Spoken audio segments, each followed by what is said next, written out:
G'day ladies and gents, and welcome back to War Thunder with Mags. Sorry for the lack of intro and my usual cinematic finish on today's video. As most of you are aware, I've had a small PC issue which hopefully should be corrected soon. Anyways, today we're taking a quick look at one of the most unique aircraft in War Thunder, the only turboprop aircraft currently available in-game, the Westland Wyvern S.4. The Wyvern is a rank 4 battle rating 5.0 carrier-based attack aircraft of the British forces and is armed with 4 20mm Hispano Mark V cannons with 1,200 rounds of ammunition and can carry a wide variety of ordnance loadouts ranging from bombs to rockets to a torpedo.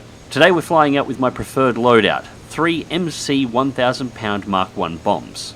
So, to understand why the Wyvern is such an interesting aircraft, first you need to understand what a turboprop aircraft is. Essentially, a turboprop is a jet engine that, rather than propelling an aircraft via direct thrust in the form of high-velocity gases, instead drives an internal fan that drives a shaft into a gearbox that then drives a large diameter contra-rotating propeller. So why do this? Well, it largely comes down to power output, efficiency, and reliability. Put simply, a turboprop can generate more power for less fuel while requiring less maintenance per flight hour than a traditional high horsepower piston driven aircraft. The most useful part about that power and efficiency was the performance and range on large, heavy attack aircraft. The Wyvern combat loaded came in at roughly 9 tons. Now to put that into perspective, the P-47D Thunderbolt combat loaded comes in at roughly 6 tons, that's with ordnance. Engine-wise, the Wyvern put out around 3,500 horsepower from its Armstrong Siddeley Python turboprop engine, yet it still managed to maintain an effective combat range of 1,200 kilometers loaded or over 1,450 kilometers empty. The Wyvern's max speed in-game on the stat card is 648 kilometers per hour unloaded with a maximum of 549 kilometers an hour with a bomb load on board. This actually matches the in-game speeds very closely, making the Wyvern one of the few aircraft I have seen in War Thunder with an accurate stat card, and as a bonus, this actually quite closely matches the real historical numbers. Level turn time is listed at 32 seconds, which again is about right. At 9 tons, the Wyvern is not the most agile dancer at the ball. Rate of climb is listed at 23 meters per second, or just over 4,500 feet per minute empty. This is in fact much higher than its historical climb rate of around 13 meters per second, or just over 2,500 feet per minute.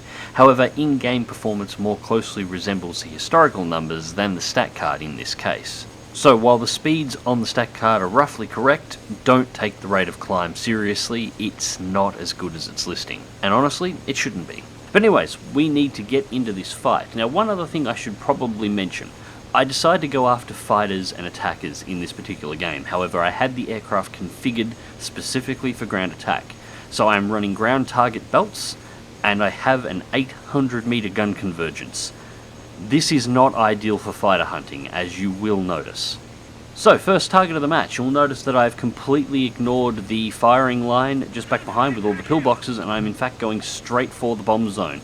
This is because the 3,000 pounds of bombs on a Wyvern is exactly what you need to take out a base, and this is the most efficient way to use them, or at least in my opinion. So my preference for attacking the bases is actually to fly, well, not so high, but you get up to around 5,000 feet above them, and when you're directly over the top, pull the nose up just a little bit before pulling the aircraft directly into a vertical dive. Now what this does is allows the bombs to free drop directly on the target with very little to no chance of missing, while simultaneously allowing the Wyvern to use its mass to start accelerating itself. And you can see in the top left hand corner, I'm already over 500 kilometers an hour, I'm going to hit 600 before I clear the area, I'll be over 600 before the bombs detonate. Camera around behind, and there we go, first base destroyed, and I'm now pulling away from the area at 643 kilometers an hour, looking aggressively for targets. Now we have 2 ahead, we have a 109 that is particularly low, and we also have a HE-219. Now the 109 is, well, it's a very nimble fighter, and the Wyvern isn't. If I can get him into a position to kill him, these guns will shred him, but getting him there could be a problem. The 190 has exactly the same issue. I've got to get him into a spot where I can hit him, and unfortunately, while I did have a shot there, this was the moment that I remembered that I had the gun set to 800 meters convergence. Thankfully I managed to get the right guns on target to hit the 219. using the speed to clear a little bit of space before turning back, and you can see how much speed this aircraft drops in a turn. It likes to fly in straight lines if at all possible. Its acceleration is fantastic, but the second you try and change direction on a 9-ton aircraft, or even without bomb loads on, this thing is still over 7 tons. It weighs more than a P-47 loaded when it's empty. It's going to bleed speed. Now, I was taking a look at getting a sneaky shot under that Focke-Wulf 190, but it gets taken out of the play, so the HE-219 looks like my primary target. And again, going after ground strafe, which is I've actually got this thing set up for at the moment, but I am way inside my convergence range, failed to take out the AAA gun, but no real matter. I've decided I'm going to kill aircraft this match rather than killing ground targets, which is really unfortunate. I could have had air target belts and 400 meters convergence, and I would already have a Focke-Wulf 190 in the bag, and I probably would have taken the 219 as it went past before as well. Still, the 219 has not escaped me yet. Throttle's at 110%, this aircraft doesn't have WEP, you actually push it 10% over, and we're already pushing over 560 kilometers an hour, rapidly pulling this 219 out. It cannot outrun me at sea level. In fact, there are very few aircraft that can. The Wyvern fully wound up without a bomb load on board can get up enough speed that even Focke-Wulf 190As in a dive will struggle to keep up with it. Using that speed is a requirement for performance. The 219 seems to realise this and turns away. I rake the guns across its back, and you can see as I pull the aircraft into the vertical how much speed I drop. You can do vertical manoeuvres providing you have enough airspeed, and the aircraft will accelerate fast enough to make up for it in the dive that follows. But you cannot sustain a vertical manoeuvre. The Wyvern, even at 600 kilometers an hour, will stall out before you hit 3,000 feet. So that's the 219 eliminated. I'm down to 784 rounds of ammunition, and while I could continue the fight here, I decide to go back to the runway instead. The German forces actually went quite aggressive on ground targets in this particular match, and I don't have the ability to catch their fighters at high altitude. So returning to base, picking up some fresh bombs, I can take out that last base. I am still in ground attack configuration, so my idea here is to try and neutralise the gap, buying time for the rest of my team to intercept and destroy the rest of their fighters, while simultaneously keeping an eye out for opportunities to engage those fighters myself or any ground attackers that they may have. And I have got my eyes on this BF-109 just ahead. He's cutting the grass, although there's a P-51 and a Spitfire almost directly on top of him.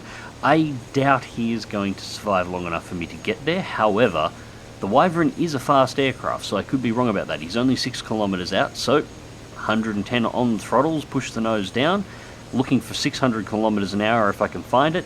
Over 580 at the moment. We are down to 4.7 kilometers out of target. We're now over 600 and still accelerating even with the bombs on board. 630 kilometers an hour, 3,000 pounds of bombs under the belly. Sitting stable at 635 kilometers an hour at just under 1,000 feet. We're now inside of 3 kilometers from the target. 3.4, the Seafire and the P-51 are both diving in. Can I actually get to him close enough? That's 2 kilometers. Or 2.7 and closing, 2.5, I might actually get close enough to get guns on, and no. Denied by the Seafire, but that's alright, that just closed up a hell of a lot of a gap to this last bombing target. Now, I don't actually need all 3 bombs to take this out. Somebody's already had a crack at it, and it's the last one remaining.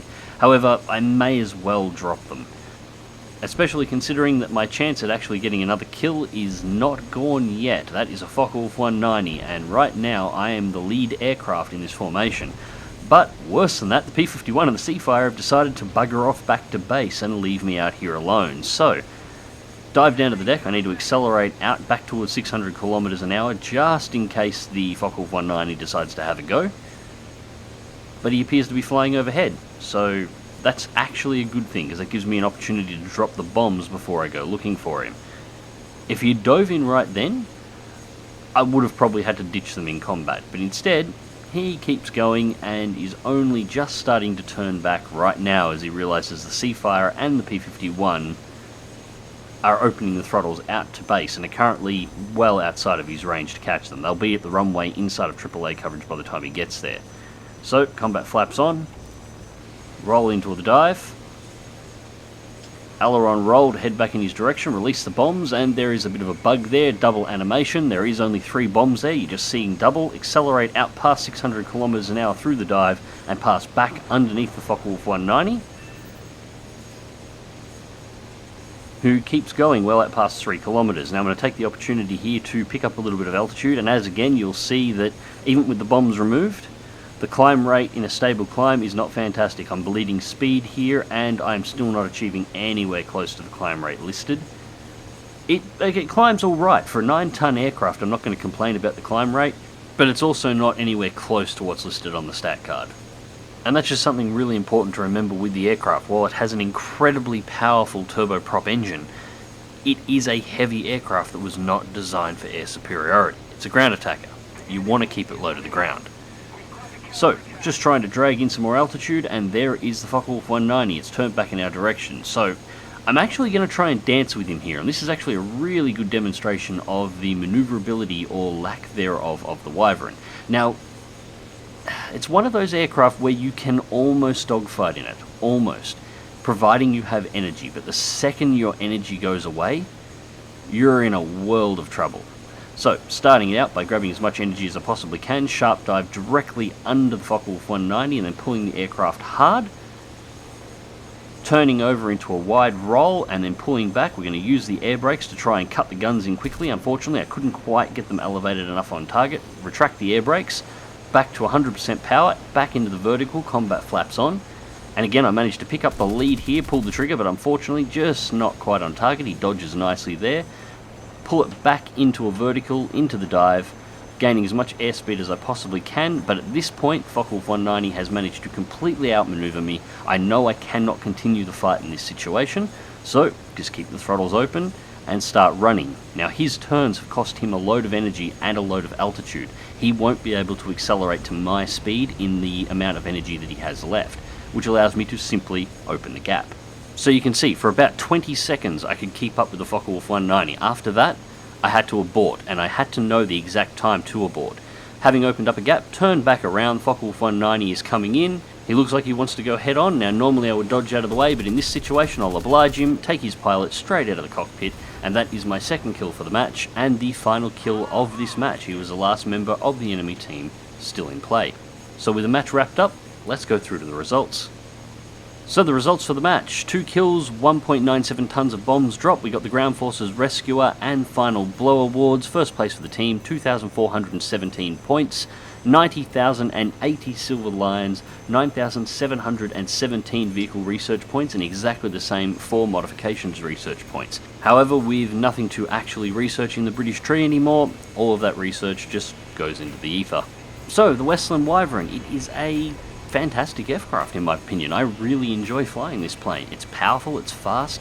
If you're a person who likes to cut the grass in a P-47 and is a little frustrated with constantly having people have a shot at you for it, the Wyvern is an aircraft that is actually designed to do that, and only that. You can, of course, as you've seen, dogfight in it, but you really need to understand the limitations of the aircraft and when to push the attack and when to disengage from the attack, with results in air-to-air combat largely being on how well you can manage your own energy in the fight. Anyways, ladies and gentlemen, I hope you enjoyed the video. Thank you very much for watching. Again, sorry about the lack of cinematics and the lack of an intro. That should be fixed very, very, very soon. Until next time, remember to click that like button, subscribe if you want to see more and you haven't already, and as always, fly smart, fly safe, and I will catch you in the skies.